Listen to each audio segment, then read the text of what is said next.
सबसे पहले तो सुप्रीम कोर्ट का तहे दिल से शुक्रिया। इस देश के मुसलमानों की तरफ से सुप्रीम कोर्ट के इस बयान पर बड़ा ही शुक्रिया अदा किया जा रहा है। आज जो माहौल बना हुआ है, आज इस देश में मुसलमानों का जीना हराम हो चुका है। खासकर उत्तर प्रदेश अगर आप निकल जाए तो वहां पर आए दिन कोई ना कोई ऐसी हरकत होती रहती है जिससे आप साफ तौर पर डर जाएंगे, खौफजदा हो जाएंगे कि इस देश में मुसलमानों के साथ उनके धार्मिक लिबास को देखकर, धार्मिक पहचान को देखकर, उनकी आस्थाओं के साथ कैसे खिलवाड़ होता है, ये जग जाहिर है। पूरी दुनिया देख चुकी है कि उत्तर प्रदेश के मुख्यमंत्री दूसरे राज्यों में जाकर नमाज, अजान और काबा शरीफ को लेकर उल जुलूल बयान देते हुए नजर आते हैं। और यही वजह है दोस्तों कि नफरत जो है वो तेजी से बढ़ रहा है। आपको अपने पद की भी गरिमा का ख्याल नहीं है।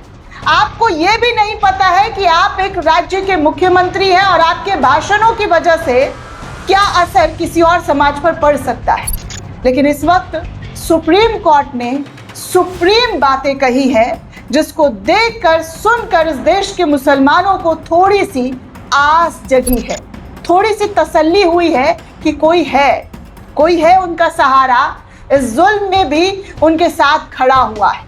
दोस्तों, सुप्रीम कोर्ट ने जुल्म होने पर ऐसी फटकार उत्तर प्रदेश पुलिस को लगाई है कि आपको इस रिपोर्ट में बताऊंगी तो आप खुद सुनेंगे और दंग रह जाएंगे कि क्या क्या हो रहा है इस देश के मुसलमानों के साथ। कितनी बड़ी तादाद में साजिशें रची जा रही है, मारा पीटा जा रहा है, लिंच किया जा रहा है, धार्मिक आधार पर मौत के घाट उतार दिया जा रहा है। ये सब नॉर्मलाइज कर दिया गया है।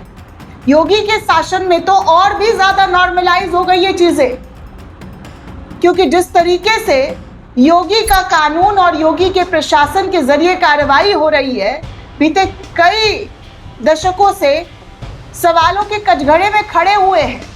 हाई कोर्ट, सुप्रीम कोर्ट लगातार फटकार लगाता हुआ नजर आया है। अब ऐसे में दोस्तों कैसे सुप्रीम कोर्ट ने यूपी सरकार को और यूपी पुलिस को फटकार लगाई है। जांच अधिकारी को सीधे तौर पर कहा है कि अदालत के साथ लुक्का छुपी खेलना बंद किया जाए।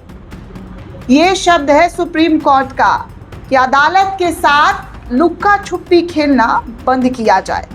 दरअसल दोस्तों, सुप्रीम कोर्ट ने नोएडा में 2021 में हुए कथित घृणा अपराध के मामले में पुलिस द्वारा दाखिल अनुपालन हलफनामे को लेकर नाराजगी जताते हुए मंगलवार को उत्तर प्रदेश सरकार से सवाल किया कि आपका जांच अधिकारी इस अदालत के साथ लुका छुपी क्यों खेल रहा है।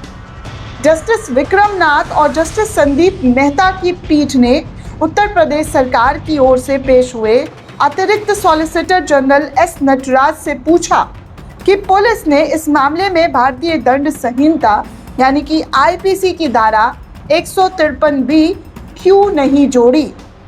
शीर्ष अदालत ने कहा कि विधि अधिकारी ने 16 फरवरी को उसके समक्ष कहा था कि शिकायत में लगाए गए आरोपों से आईपीसी की धारा 153B और 295A के तहत दंडनीय अपराधों के आवश्यक तत्व सिद्ध होते हुए और उस अपराधों के लिए प्राथमिक दर्ज की जानी चाहिए थी। धारा 295A समाज के किसी वर्ग की धार्मिक भावनाओं को ठेस पहुंचाने के मकसद से जानबूझकर किया जाना और दुर्भाग्यपूर्ण कृत्यों से संबंधित है, जिसमें उनके धर्म या धार्मिक मान्यताओं का अपमान करना शामिल है।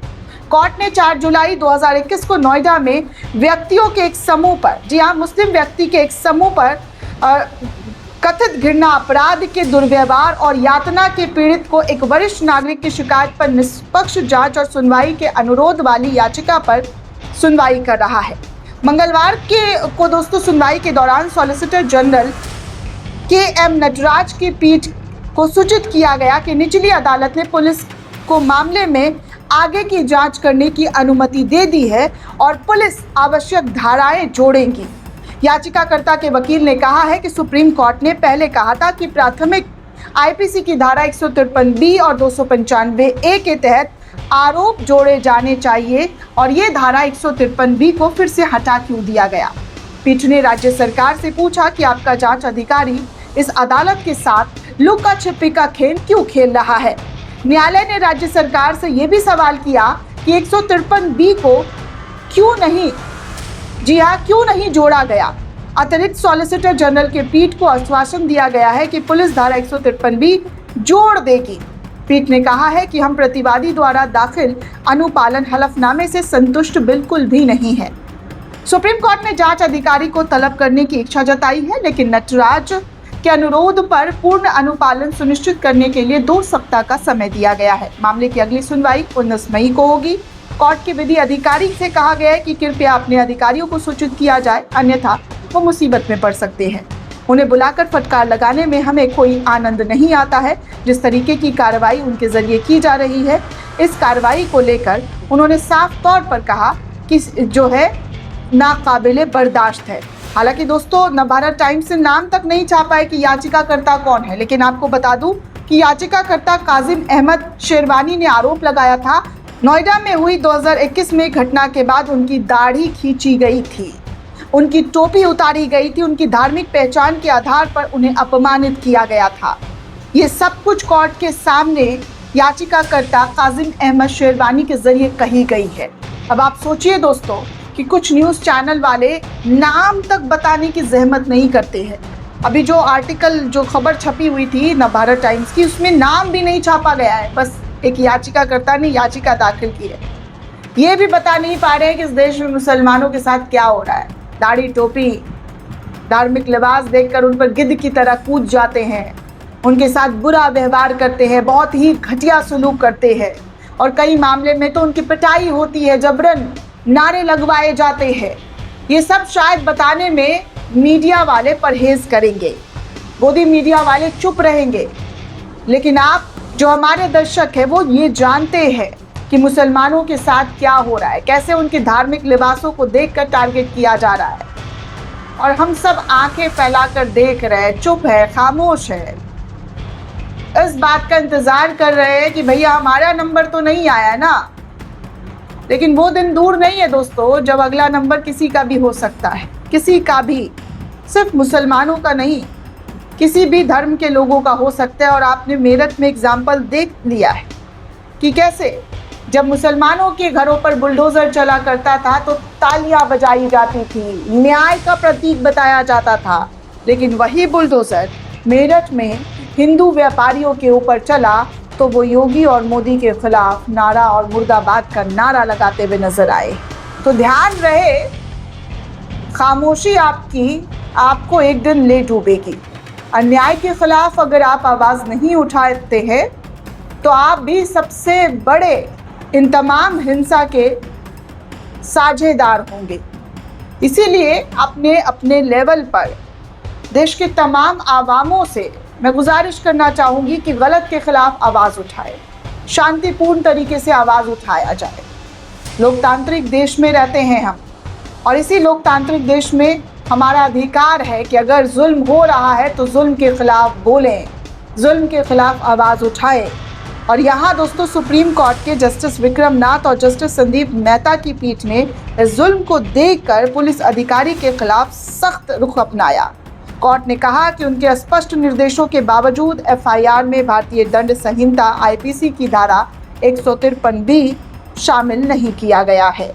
पीठ ने पूछा कि अधिकारी अदालत के साथ लुका छुपी क्यों खेल रही है और क्या वो आईपीसी की 153 और 295A जैसी धाराओं से पीछे हट सकता है।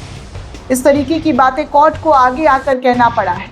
सोचिए कितनी बड़ी बात है दोस्तों, जब अगर हम न्याय मांगने जा रहे हैं, जब पीड़ित ही को सताया जाने लगे, पीड़ितों के साथ ही जुल्म किया जाने लगे, तो वो किसके पास जाएंगे, कहाँ जाएंगे। धाराएं तक जोड़ने में पुलिस अधिकारियों को दिक्कत हो रही है। कोर्ट को आगे आकर कहना पड़ रहा है कि आप लुका छुपी क्यों खेल रहे हैं, क्यों नहीं आप इन धाराओं को ऐड कर रहे हैं, क्यों नहीं सख्ती दिखा रहे हैं। और ऐसा पहला मामला नहीं है दोस्तों, इससे पहले भी कई मामलों में कोर्ट ने सख्ती बरतते हुए उत्तर प्रदेश की सरकार, उसकी पुलिस के मंशा पर सवाल उठाई है। लेकिन ये दूसरे राज्यों में जाकर गुणगान गाते हैं बुलडोजर की, वो गुणगान जो देश का सबसे सर्वोच्च अदालत नकार चुका है, उस गुणगान को पूरी तरीके से सर से खारिज कर चुका है। वैसे सुप्रीम कोर्ट का ये पहल काबिल तारीफ है, जो ऐसे मौके पर, ऐसे वक्त में उन्होंने मुसलमानों को भरोसा दिलाया। दोस्तों, ये पूरी रिपोर्ट आपको कैसी लगी हमें कमेंट करके ज़रूर बताइएगा। साथ ही साथ चैनल को ज़्यादा से ज़्यादा लाइक, शेयर और सब्सक्राइब करना बिल्कुल भी ना भूलें। शुक्रिया दोस्तों।